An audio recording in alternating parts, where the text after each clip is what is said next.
Hello,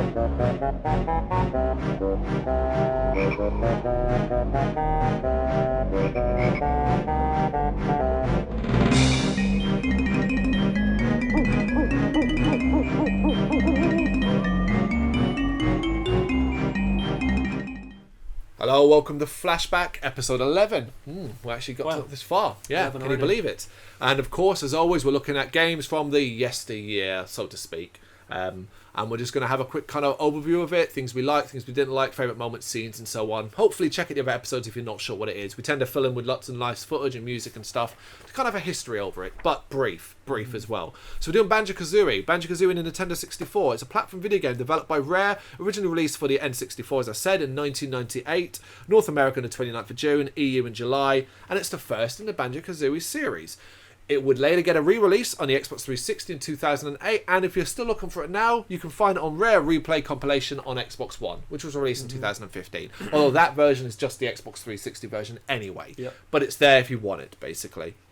Yeah, what to say about it? It's probably one of the greatest platformers ever, right? Definitely. I mean, it's a really quality game. You know, if we want to talk about the things that I really liked about the game, I just think overall it's just a pure fun game. You know, I love how colourful it is, and it's got this really wonderful tongue-in-cheek sense of humour that was, you know, you'd always associate with Rare in those times. Yeah. And you know, it made Rare, you know, it was made back when Rare could do no wrong, basically, and they pumped out classic after classic. Yeah, it's of that time when Rare could do no wrong. You basically summed it all up: colourful, vibrant worlds, imaginative levels. Everyone was different, was quite unique, and stuff like that. Fun 3D gameplay, not frustrating, just fun. Great progression system as well. Appeal to the completionists and all of us to get all the jiggies, to get all the notes, to get all the moves. Yeah, and also another aspect of the game, I'm not sure if it was like used before like Banjo-Kazooie came out, was the usage of like sounds for rather than words for the dialogue of the characters. Is that something you liked? Yeah, I thought that was like unique, really unique. You know, obviously their voices are kind of funny and can be a bit grating. But, yeah.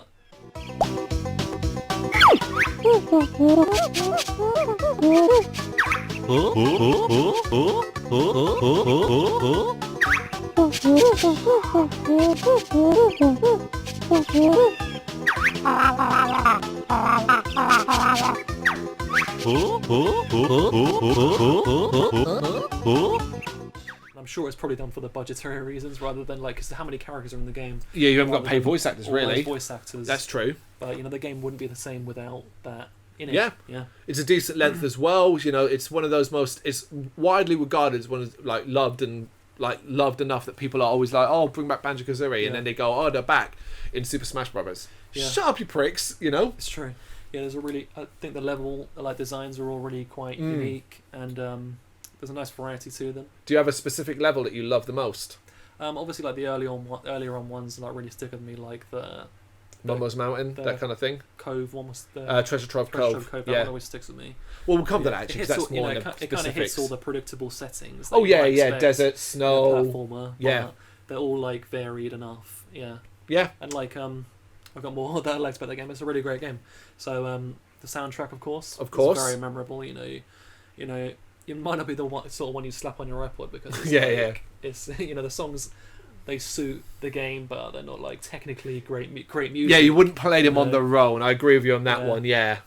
Going to the end of the game, the final battle in the game against Gruntilda, the whole trivia game with questions and stuff based on the stuff that you've seen throughout your journey, and really testing you out on that, I think is really like unique. It's unique, yes. You know, boss battles in games can be really hit and miss, where they could have done some like battle against her where you had to dodge attacks and whatnot, but instead they chose something really different, and I think we do end up having to battle like normally anyway, but after the quiz, but I think the quiz is like really fun. Yeah, and it tests you from what the sort of stuff you've seen throughout the game, and if you've been paying attention, and that's cool. Yeah.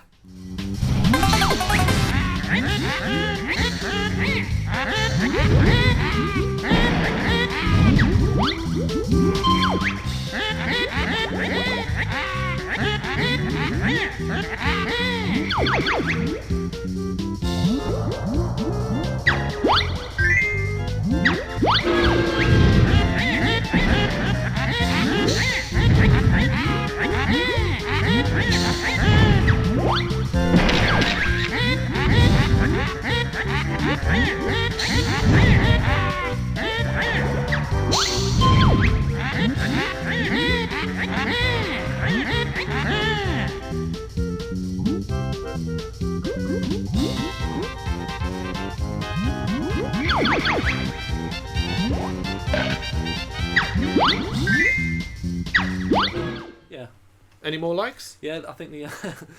We're not doing a top 10. I like this game. The art and graphics, of the game. Yeah, colourful, so vibrant, really outstanding, really sharp. It's got that similar feel to Mario 64, and obviously it was on the N64. But I think it took things to another level to even that. I think it's got. I think it's more vibrant for the time. I think it's really impressive. It really pushed graphics in that style of game to the limit. Yeah. Yeah. That's it. That's my likes, man. I love Banjo-Kazooie. It's a great game. It is a great game, but there are things that I don't like about it. It's interesting you talked about the quiz. It's one of the things I don't like about it is that final quiz. I think it's cheap. Yeah. I think it's cheap in the sense that because you can die and you can lose health when you get questions wrong, and it's like, wait, why do you have to pay attention to the number of certain things in level? It's a platformer. I don't necessarily. I mean, it's unique. Yeah. But it's not great. I think. Yeah, it's obviously it's a bit cheap. Some of the questions will be it will show you the texture of a wall and ask you which level was that from, or it'll show you a particular character that only appears in one level. That's right, yeah. Level. And that can be a little bit cheap, but I just think it's fun. It's a change of pace, No, yeah, that's true. And I also mentioned I don't like the voices. You don't like it? I find them quite obnoxious at times, though. That's a good impression. Yeah. Good impression. Yeah. I think it's unique, and like I said, I don't think it'd be the same without it. True. Yeah. An obvious one is the camera can be quite cumbersome, and that's an issue with many platformers. Of course. It's an issue with Banjo-Kazooie as well. And the same goes for controlling the characters themselves. Making jumps with Banjo and Kazooie is not always great. Especially with the camera issues, and there's a lot of sliding and stuff when you've got Kazooie is carrying Banjo and you got to do the jumps and stuff. There can be issues. Yeah, that's a bit of an issue. Yeah, I mean, I basically said as well, Banjo compared to Kazooie is also pretty useless. I don't know about you, particularly once Kazooie starts getting the upgrades, it was faster run, and I just spent more time running around as Kazooie than Banjo. Yeah, when you can fly and stuff, fly almost all the time. Yeah, negates Banjo a lot of the time. Yeah, that's true. Yeah, he can't do much other than roll and punch. Yeah. But then he can do a lot of that with Kazooie as well. She's got those kind of floating peck attacks and stuff like that. Yeah, it's on the whole, it's a bit of a long-winded collectathon. It is, of course, yeah. Yeah, there is that. Forces, there's not games can be collectathons, but Banjo-Kazooie kind of forces you into that side of the game. You have to do it, otherwise you can't progress. You know? And I'm sure you can relate to missing a single note or a Jinjo. Oh yeah. Just pulling your hair out, Yeah. In an attempt to find it, hearing that Jinjo, really hearing. Yeah. To find Where the fuck is that guy? Yeah, that kind of thing. And talking about the controls. Again, swimming underwater is a really frustrating mechanic, but it was an issue I think for a lot of games at that time. Name a game that came out on the N64 that had good cameras with that controller. Trying to swim underwater was not fun. You are right. Yeah, I was going to mention swimming, but you've already kind of mentioned it anyway. But that's it. Other than that, classic game. Love it. Talking of which, then, what about some of your sort of favourite moments, scenes, bits of music? Well, I can't think of a specific piece of music. Honestly, I can. Yeah.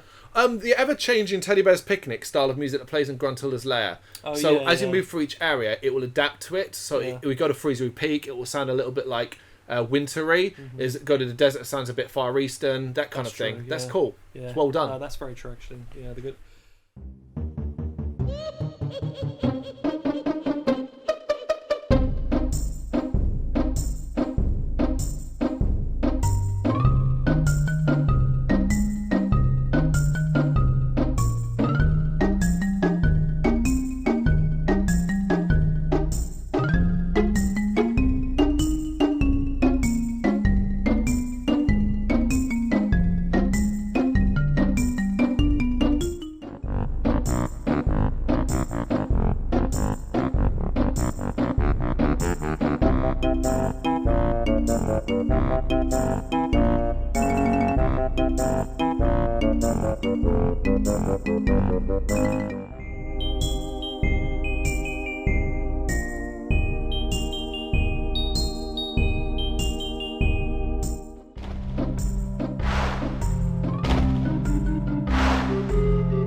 like Gruntilda, her dialogue. Obviously she sounds annoying, but I mean, like the concept, the rhyming, stuff is quite clever. Yeah, it's quite clever. Yeah. Click Clock Wood. It's my favourite level in all Banjo games. Yeah. The fact that you got 4 seasons, you played a level and it's through 4 seasons, things change. Yeah. Clever, quite unique. That's true. And I love Freezer Repeat because I love a snow level. Yeah, who doesn't? Exactly. Yeah. Yeah. That it? Yeah. That's it. There you go. Banjo-Kazooie Flashback done. Enjoy. Check out the other content. Hit that like and subscribe button. And thanks for watching.